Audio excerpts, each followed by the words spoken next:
Fuck, I'm so sad, guys. There was no new weapon announced. We had the New World Dev update today. There was lots of stuff that they announced for Season 9 and Season 10. Honestly, a lot of really good stuff announced, but they said nothing about a new weapon. I am so sad. All I want to see is a new weapon in this game.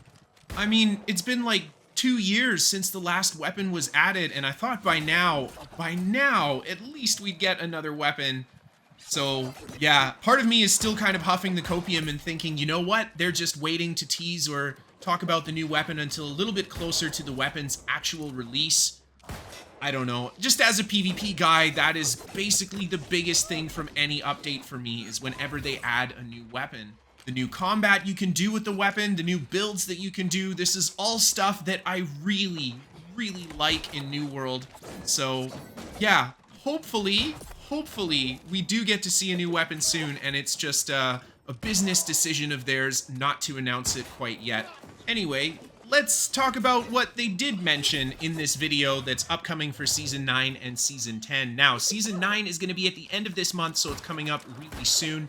And for Season 9, at least, we are going to get one new arena map, and we're going to get Capture the Flag added to the game. And that's going to be a 10v10 PvP gameplay where you, of course, capture the flag, and we're going to have 2 maps to start with that.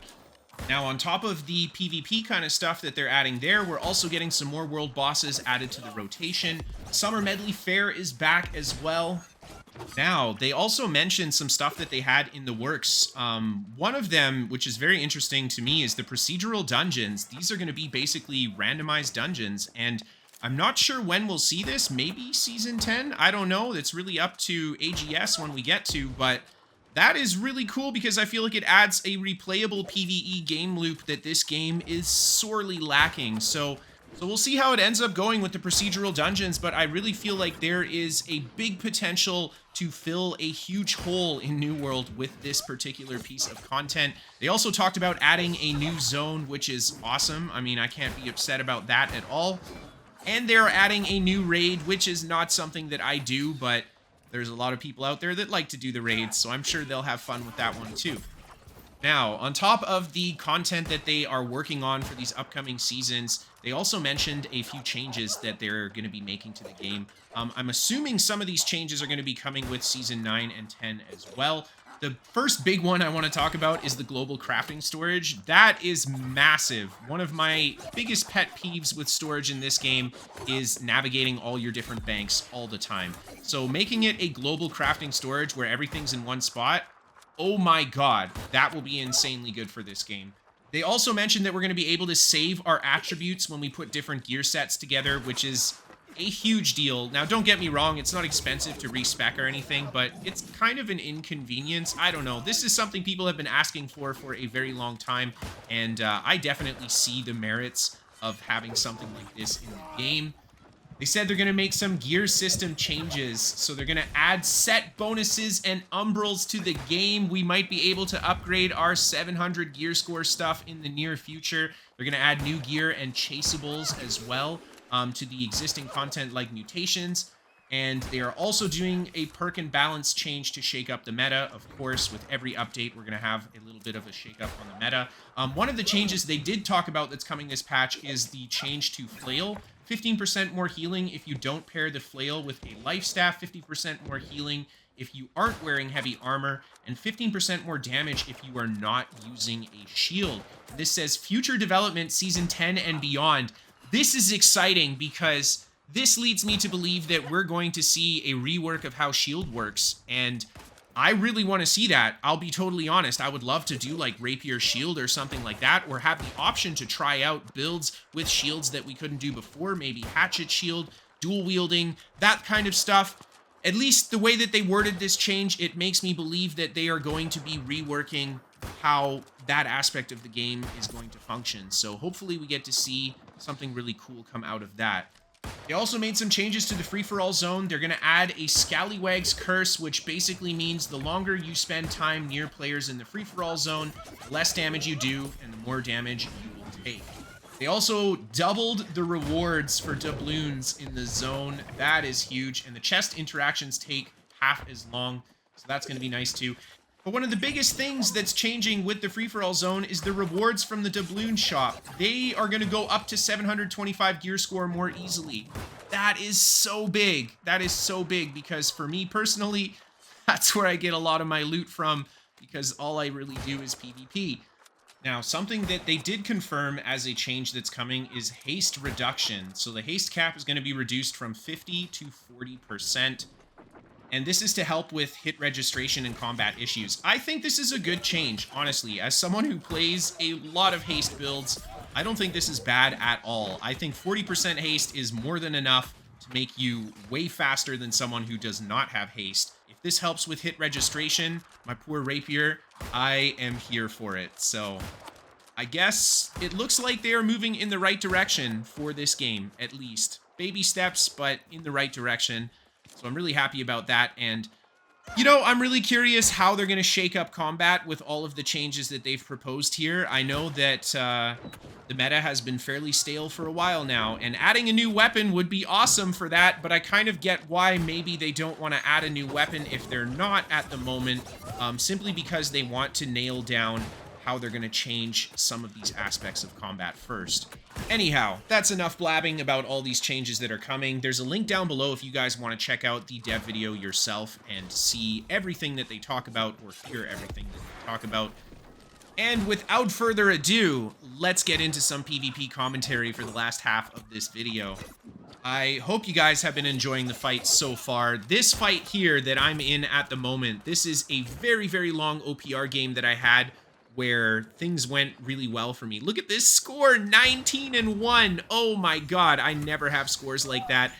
And on top of it, this was all solo this game, which is really cool. Just doing my thing, heading to the enemy spawn, attacking people, and just seeing who will peel off to the side, and then I can actually have a fight against them where I'm not constantly getting rushed by those reinforcements. And there's a nice kill with the rapier on that player there, as I'm just taking a bit of heat from the musket player in the back there. He's actually putting some chunks into me. I gotta be careful here. I pop my ultimate, pop my potion, pop actually everything, including the dust to reduce his incoming elemental damage. And then I just head towards this guy here. I try to hit him with the flesh to get behind, but he does a really good flourish and finish. And he ends up landing a huge combo on me as I get kind of pinned in the corner. And I go for an awkward walk through. I do manage to dodge all of the crap though, and then land 2 huge shots with my musket. And then this guy rolls around the corner. He's going to try to be aggressive. This time though, I know the flourish and finish is coming. So we managed to land the shot, dodge it. And that is the end of that game. That was such a fun OPR game. Oh my god, that was... Oh, I don't know what to say, guys. It's rare that I do so well, so that was really fun for me. Especially playing solo, I find that I oftentimes end up dying a lot. And in this fight here, we're just doing the same thing, but on the other side. We go to the enemy spawn, we start just picking on stuff to see who will fight us. We got 3 enemy players on top of me here, and I just pop all of my heals and everything, and then this guy is going to stand there and flamethrower. Now, my aim is not amazing with musket, let's be honest. You guys have watched my gameplay, and we get him with the musket, oh baby. You guys have watched my gameplay, you know that it's not the best aim. There are players out there who have fantastic aim, but if you're going to stand there with the flamethrower, you bet your ass I will hit that very slow-moving target. We managed to take him down with a couple snappy shots. And then I start working on this next player here, just kind of moseying around the traps a little bit, just waiting for my opportunity to go for that combo, and we get it.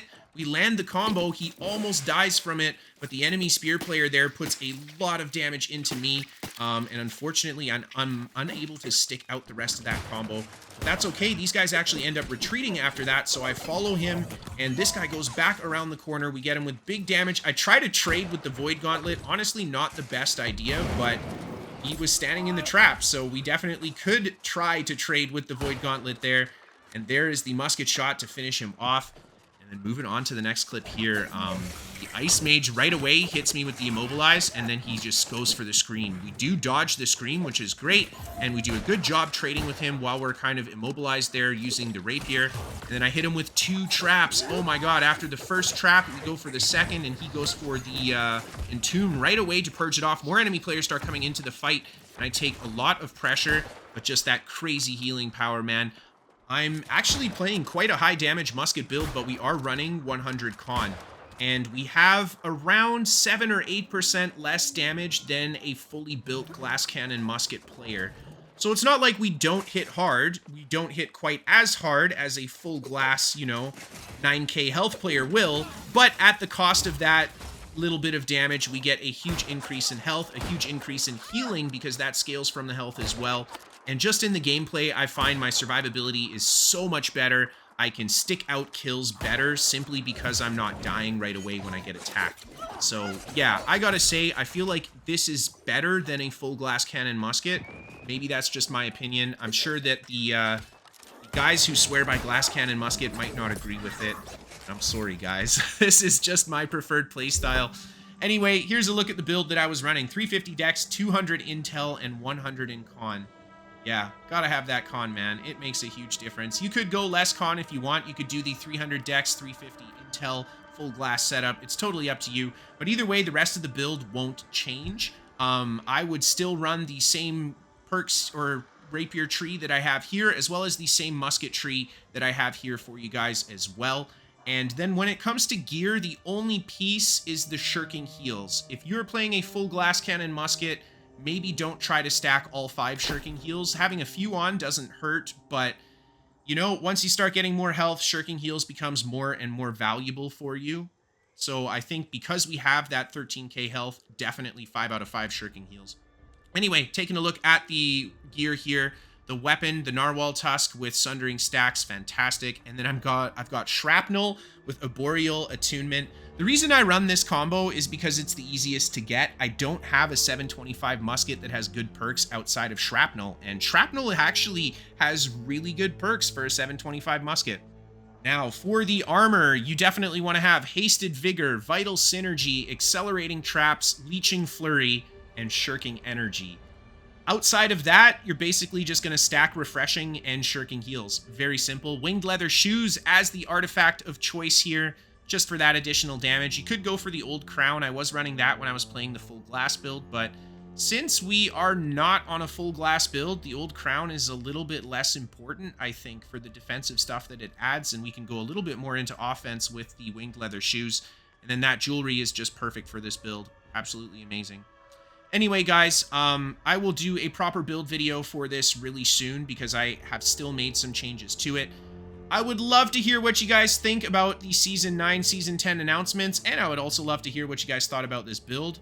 As always, thank you all so much for watching. I hope that you enjoyed, and I'll see you next time.